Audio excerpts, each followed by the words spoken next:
আজকের ভিডিওটা হয়েছে হেয়ার কেয়ার নিয়ে, মানে আমরা কিভাবে ঘরে বসেই চুলকে সিল্কি স্মুদি করার জন্য হেয়ার স্পা করতে পারি সেটা নিয়েই আজকের এই ভিডিওটা। তো স্কিপ না করে পুরো ভিডিওটা দেখতে থাকো। আমরা প্রত্যেক মেয়েরাই কিন্তু স্কিন কেয়ারের ক্ষেত্রে যেমন সচেতন, তেমনি কিন্তু হেয়ার কেয়ারের ক্ষেত্রেও কিন্তু খুব সচেতন। আমরা হেয়ার খুব তাড়াতাড়ি গ্রোথ করানোর জন্য, সিল্কি স্মুদি করানোর জন্য কিন্তু পার্লারে গিয়ে অনেক টাকা খরচ করে থাকি। তো পার্লারে গিয়ে এত টাকা খরচ না করে কিন্তু আমরা ঘরে বসেই কিন্তু ন্যাচারাল কিছু ইনগ্রেডিয়েন্টস দিয়ে আমরা সেই স্পাটা করতে পারি, তাও খুব সহজে, খুব কম খরচে।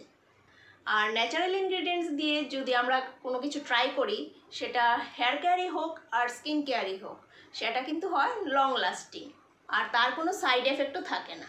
তো চলো ভিডিওটা শুরু করা যাক।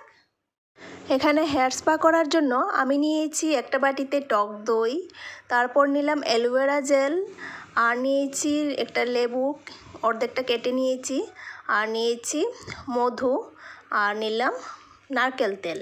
তো এগুলি দিয়েই আজকে হেয়ার স্পা করব। তো প্রথমে টক দইয়ের সাথে অ্যালোভেরা জেল মিশিয়ে নেব। আর এই অ্যালোভেরা জেল কিন্তু আমি পাতা কেটেই জেলটা বের করেছি। পাতা কেটে যে জেলটা বের করলাম সেটাকে মিক্সির মধ্যে একটু পেস্ট করে নিয়েছি, তারপরে এই একদম স্মুথ পেস্ট তৈরি হয়ে গেছে।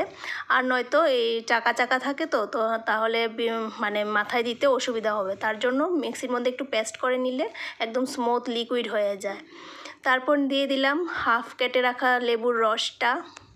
আর হ্যাঁ, আজকে যে অ্যালোভেরা জেল ইউজ করেছি, তো সেটার পরিবর্তে কিন্তু এখানে ডিমও ইউজ করা যায়। এই মাস্কটা তৈরির জন্য অ্যালোভেরা জেল অথবা ডিমও ইউজ করা যেতে পারে। তো আমি আজকে ডিম ইউজ না করে অ্যালোভেরা জেলটাই ইউজ করলাম।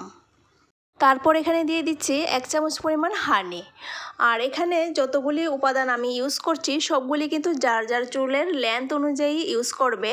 আমার চুলের লেন্থ যতটুকু সেই অনুযায়ী কিন্তু আমি ইউজ করছি। আর যাদের চুল আরও বেশি লম্বা তারা কিন্তু সেই পরিমাণ বুঝেই দিতে হবে। তারপর দিয়ে দিলাম এখানে 2 চামচ পরিমাণ নারকেল তেল। আর আমি এই নারকেল তেলটা এই প্যাকের মধ্যে একসঙ্গে মিশিয়ে নিচ্ছি।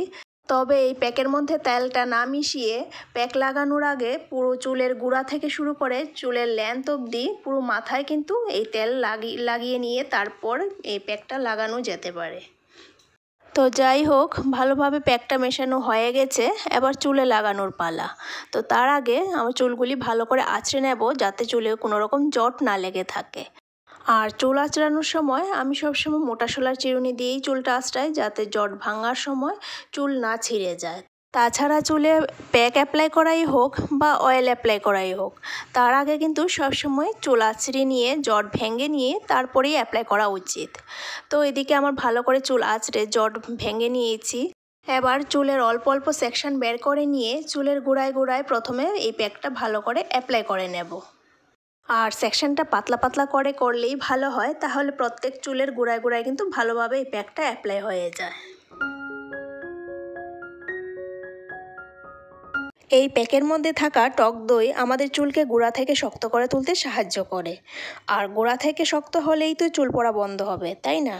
তাছাড়া স্ক্যাল্পকে হেলদি করে নতুন চুল গজাতে সাহায্য করে এই টক দই। আর এই কথাটা তো আমরা সবাই জানি, টক দই চুলকে সিল্কি স্মুদি করতে অনেকটাই সাহায্য করে।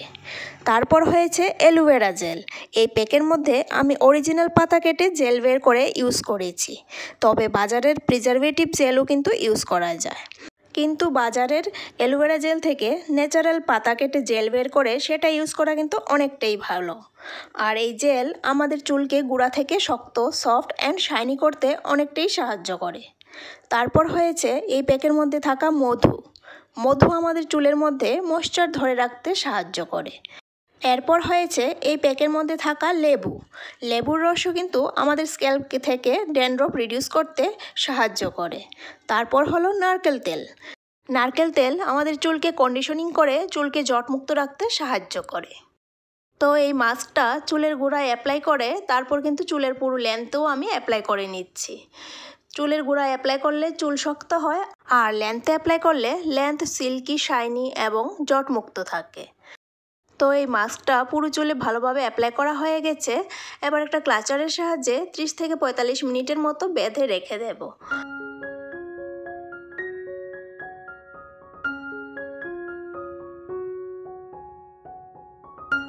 30 30 মিনিট পর শ্যাম্পু দিয়ে ভালোভাবে হেয়ার ওয়াশ করে নিয়েছি।